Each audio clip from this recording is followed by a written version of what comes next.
톡톡 부동산 시작합니다. 부동산 전문 기자 이현진 기자 나와 있습니다. 어서 오세요. 네, 안녕하세요. 네, 오늘은 어떤 내용 다뤄볼까요? 네, 아파트가 시간이 지나면 노후화가 되고 그래서 부시고 다시 지어야 하는 경우가 굉장히 많은데요.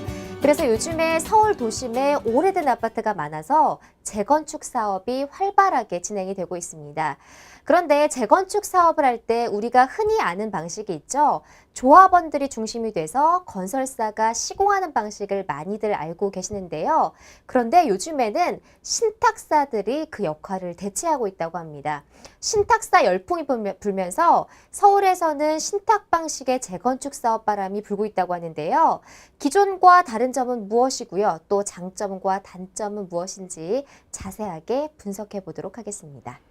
네, 오늘 톡톡 부동산에서는 신탁사들이 주관하는 재건축 사업에 대해서 알아보도록 하겠습니다. 부동산 신탁은 무엇인지 또 신탁사가 거기서 어떤 역할을 하는지 알아볼 텐데요. 이 부분 설명해 주시죠. 네, 저희가 이제 기존의 재건축 사업은 조합 위주로 이루어졌기 때문에 신탁 방식은 굉장히 생소한 경우가 많은데요. 부동산은 있지만 경험하고 자금이 없어서 관리나 활용이 어려운 거를 그 이제 소유권을 신탁사에게 이전을 해서 신탁사가 대신해주는 역할을 하는 겁니다. 그래서 부동산 신탁회사는요, 고객이 맡긴 신탁재산인 부동산을요, 효과적으로 개발을 해서 그 이익을 돌려주는 제도를 말을 합니다. 그러니까 이렇게 말해도 좀 헷갈리시는 분들을 위해서 조금 더 쉽게 설명을 드리자면 일반 금융기관이 돈을 신탁받아서요, 이를 운용한 다음에 수익을 배당하는 경우가 있죠. 그거를 금전신탁이라고 하는데요. 이것과 동일한 개념이라고 보시면 됩니다. 다만 그 신탁 대상이 금전이 아니라 부동산이라는 점만 틀리고요. 금전 신탁과 굉장히 유사한 경우라고 보시면 될 것 같습니다. 네, 그러니까 자신의 부동산을 맡기는 개념입니다. 토지 신탁은 많이 들어봤어도 재건축 신탁은 좀 생소한데요. 오늘 자세히 알아보도록 하겠습니다. 우선 국내에는 어떤 신탁사들이 운영하고 있나요? 일단은 국내에 있는 신탁사의 종류가 11곳이 있습니다. 그럼 굉장히 많죠. 그리고 그중에서는 우리가 이름을 들어본 신탁사도 있고 들어보지 못한 신탁사도 있는데요. 뭐 국제신탁이나 대한토지신탁, 뭐 코람코 자산신탁 이렇게 여러 가지가 있습니다. 그중에서도 자본금이 큰 규모가 있는데요. 한국토지신탁을 많이들 알고 계실 겁니다. 2,500억 원 규모로 가장 크고요. 그다음에 KB부동산신탁, 대한토지신탁, 한국자산신탁 순으로 꼽을 수가 있을 것 같습니다. 그 신탁사들이 최근 재건축 사업에 뛰어들고 있나요?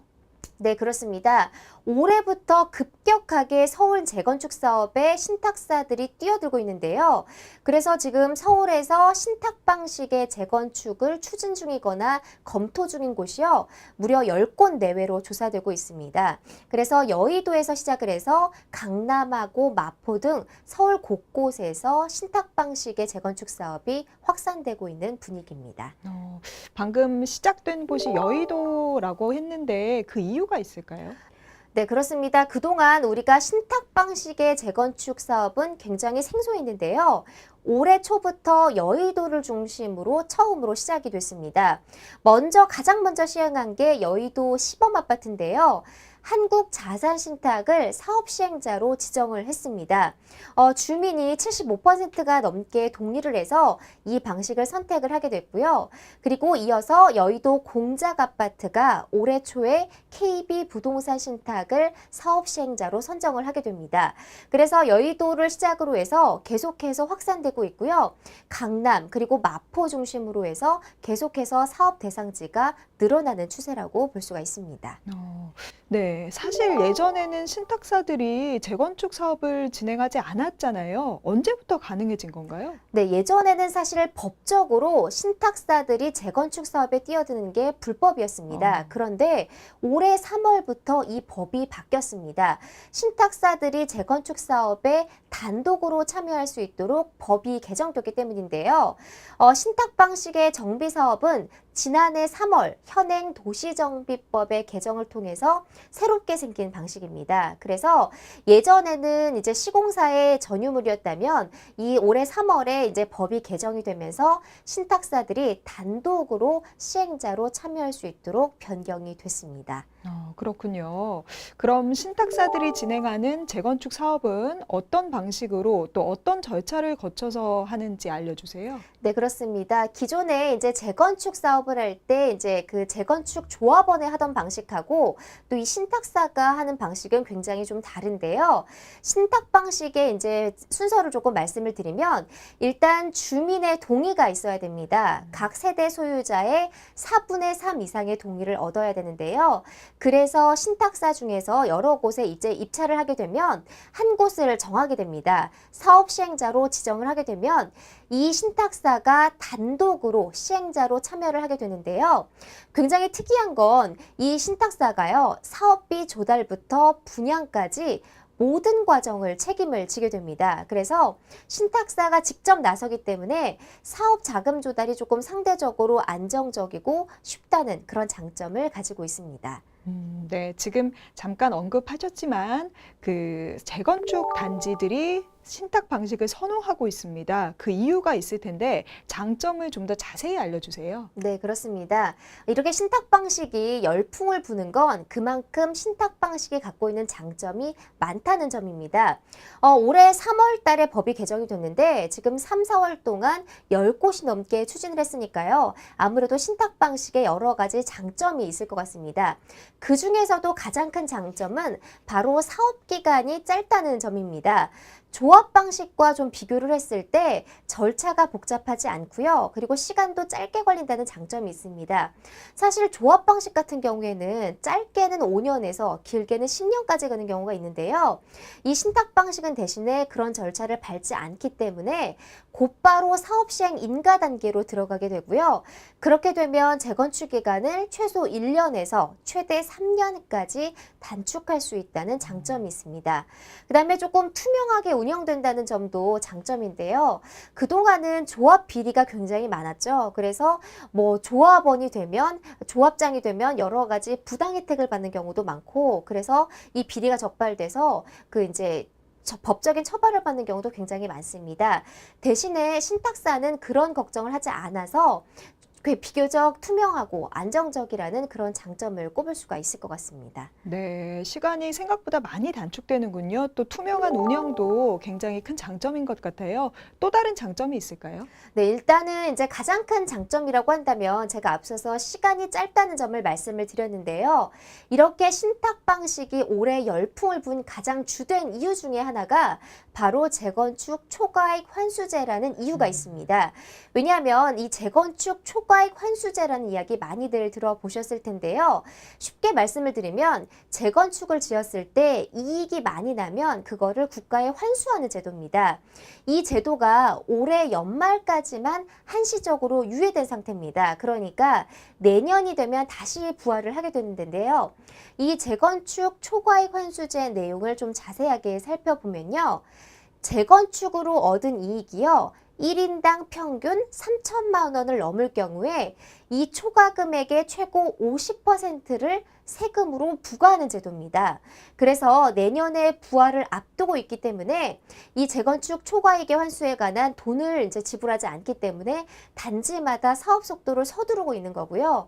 그래서 재건축을 이제 추진할 때 기존의 방식대로 하면 사업 기간이 오래 걸리는 대신에 신탁 방식을 선택하면 사업 속도가 비교적 빠르기 때문에 이 방식을 지금 선호하는 것으로 분석이 되고 있습니다. 그런데 유예된 것도 사실 올해까지인데 다들 재건축 초과 이익 환수제를 피할 수 있을까요? 네, 그렇습니다. 사실 신탁 방식이 여러 가지 장점도 있긴 하지만 이 재건축 초과이익 환수제를 피하기 위해서 신탁 방식을 선택했다라고 볼 수가 있습니다. 그러면 가장 중요한 게 내가 신탁 방식을 선택을 했으면 재건축 초과이익 환수제를 피할 수 있냐 없느냐가 관건일 텐데요.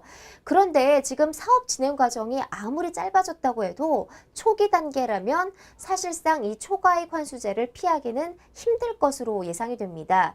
왜냐하면 이 재건축 초과이익 환수제를 피하기 위해서는요.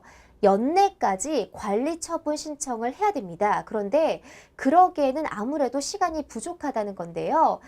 기존의 조합 방식보다 재건축 단계를 뭐 2개에서 3개 단계 아무리 건너뛰었다고 하지만 그 기간 중에는 여러 가지 절차들이 남아 있습니다. 그래서 지금 이제 만약에 초기 단계라고 한다면 올해 연말까지 해서 재건축을 모두 끝내기에는 불가능하다라는 분석이 많습니다. 그래도 어쨌든 이런 재건축 초과이익 환수제를 피하기 위해서 많은 단지들이 신탁 방식을 선호하고 있는 것으로 분석이 되고 있습니다. 피하기 힘들 것으로 예상됨에도 많이 선호하고 있는데 이렇게 되면 신탁사들이 폭풍 성장할 수밖에 없겠어요. 네, 그렇습니다. 요즘 신탁사들이 신바람이 불고 있다고 하는데요. 그동안 수주하지 않았던 사업들을 수주하면서 사업 규모가 늘었고 그만큼 역대 최대 호황을 누리고 있다고 볼 수가 있습니다. 지난해 실적이 굉장히 많이 성장했다고 하는 지난해보다도 올해 훨씬 더 뛰어넘을 것으로 분석이 되고 있는데요. 지금 업계에서 추산한 결과를 보면요. 이 신탁사업 업계의 전체 수주 실적만 해도 1조 1천억 원이 넘는다고 합니다. 전년과 비교해서 무려 27.9%나 증가한 것으로 보여지고요. 그리고 2012년에 3,363억 원대에 불과했던 시장이요. 4년 만에 4배 가까운 성장세를 보였습니다. 또 앞으로 도시정비 사업이 굉장히 많고 뉴스테이 같은 사업이 계속해서 새로 생겨날 것으로 예상이 되면서 신탁사들이 계속해서 진출을 확대한다면 앞으로 성장세는 계속될 전망이고요. 특히 올해 신탁사들의 성장세가 눈에 띌 것으로 전망이 되고 있습니다. 재건축 신탁 시장이 커지고 있지만 그래도 장점만 있지는 않을 것 같아요. 단점도 있지 않나요? 네, 그렇습니다. 아직까지는 이 신탁 열풍이 불면서 그 신탁사들의 장점만 부각이 되고 있는데요. 하지만 그 이면에 단점도 있다는 점을 꼭 아셔야 될 것 같습니다. 사실 이 신탁 방식의 재건축 사업이 그동안 추진된 적이 거의 없기 때문에 아직까지 경험이 적다는 단점이 있는데요. 그래서 앞으로 이제 사업 추진 과정에서 어떤 일이 벌어질지 또 어떻게 될지 알 수 없다는 점입니다. 그리고 이제 신탁 방식의 재건축 사업이 아직까지 성공한 사례가 하나도 없고요. 그만큼 앞으로 시행착오를 겪을 확률이 더 높을 것으로 전망이 되고 있습니다. 또 그 신탁 방식의 사업이 사업 초기 단계부터 그 신탁사가 3년 정도 관리를 하게 되는데요. 이 기간 동안에 미분양 위험까지 감수해야 되는 건 아니기 때문에 이런 미분양이나 이런 위험 요소가 있고요. 특히 이제 업계에서 우려하는 부분이 있습니다. 사업성이 낮은 곳에서는 신탁사를 찾기 어려울 거라는 전망이고요. 또 한 가지는 이 신탁사들의 수수료율이 아직까지 정확하게 정해진 게 없습니다. 그러니까 제가 앞서서 기존의 이제 재건축보다 다른 점은 신탁사들이 모든 걸 맡아서 한다고 말씀을 드렸는데요. 근데 얼마만큼 수수료를 정할지 또 그로 인해서 얼만큼 수익이 남을지 아직까지 정확하게 알려진 점이 없습니다. 그래서 신탁 방식이 아직 초기 단계이기 때문에 앞으로도 많은 시행착오를 겪을 것으로 전망이 되고 있습니다. 재건축 신탁 사업이 여의도와 강남에 집중되어 있는 것도 비슷한 맥락에서인가요? 네, 그렇습니다. 당초에 사실 정부에서 올해 3월에 이제 법 개정을 할 때는 이런 의도였습니다. 소규모 재개발 재건축 사업장을 활성화하자 이런 의도였는데요. 그런데 이상하게도 정부의 의도와는 반대로 대규모 사업장이 관심을 보이고 있습니다. 그건 아무래도 재건축 초과이익 환수제라는 이유 때문일 텐데요. 그런데 이제 앞으로 재건축 초과이익 환수제가 내년에 다시 부활이 된다면 이러한 역할들은 없어질 것으로 이제 분석이 되고 있고요. 그리고 앞으로도 근데 신탁 방식의 사업은 계속해서 선호될 것이라는 전망이 많은 상황입니다. 지금 잠깐 언급하셨지만 앞으로 어떻게 될까요? 앞으로도 재건축 단지들이 신탁 방식을 많이 선택할까요? 네, 앞으로도 이제 전문가들이 그 신탁 방식을 택하는 재건축 사업 단지가 더 늘어날 것이라는 전망을 많이 내놓고 있습니다. 올해는 재건축 초과이익 환수제 때문에 신탁 방식을 선호했지만 그것이 아니더라도 앞으로 많은 장점을 가지고 있기 때문에 선택을 할 거라는 전망인데요. 아무래도 이제 신탁 방식은 조합 방식보다 사업 속도가 빠르고 조금 더 투명하다는 점에서 많이들 선호할 것으로 예상이 되고 있습니다. 아무래도 기존의 조합 방식은 가장 큰 문제가 있었죠. 뭐 집행부의 비리 문제라던가 이런 것들로 인해서 시간이 길어지는 점 점, 이런 점이 굉장히 문제점으로 꼽혔기 때문에 앞으로도 신탁 방식은 계속해서 선호될 것으로 전망이 되고 있습니다. 네, 그래도 장단점을 잘 따져봐야겠죠. 어떻게 하는 게 좋을까요? 사업자 선정에 대한 조언을 좀 들려주세요. 네, 지금 이제 아무래도 서울 지역 같은 경우에는 노후화된 아파트들이 많기 때문에 재건축 사업이 계속해서 진행이 되고 있고 앞으로도 재건축을 해야 되는 아파트들이 굉장히 많이 나올 텐데요. 그런데 아무래도 이제 그 입주민들은 고민이 많을 것 같습니다. 신탁 방식을 택할지 아니면 재건축 방식을 택할지 고민이 많을 텐데요. 분명한 건 둘 다 장단점이 있다는 점입니다. 하지만 이제 사업 추진이 좀 더 투명하고 빠른 걸 선택하신다면 신탁 방식을 선택하시는 게 좋을 것 같고요. 아니면 재건축, 그러니까 입주민들이 우선이 된다고 하시면 재건축 방식을 선택하시는 게 좋을 것 같습니다. 그런데 이 신탁 방식은 초기 단계니까 앞으로 어떻게 사업장들이 진행이 되는지 그것들을 좀 잘 살펴보시고 판단하셔도 좋을 것 같고요. 그 다음에 이제 신탁 방식에서 좀 유의해야 되는 점은 수수료 문제입니다. 아무래도 신탁사들이 대부분 다 감당을 하기 때문에 수수료율이 굉장히 높을 것으로 예상이 되고요. 그러면 그 수수료율을 제하고 나면 그 분담금이나 수익이 많이 나지 않는 그런 단점도 있을 것 같습니다. 그래서 소유주들은 장단점을 꼼꼼하게 비교해 보시고 또 앞으로 신탁 방식이 어떤 방식으로 진행되는지도 좀 유념해서 살펴보시는 게 좋을 것 같습니다. 네, 시간이 절약되고 투명하다는 장점도 확실하지만 아직까지 성공적으로 사업이 완료된 사례는 없다는 점 심사숙고하시기 바랍니다. 오늘 톡톡 부동산은 여기까지입니다. 이현진 기자 고생하셨습니다. 네, 고맙습니다.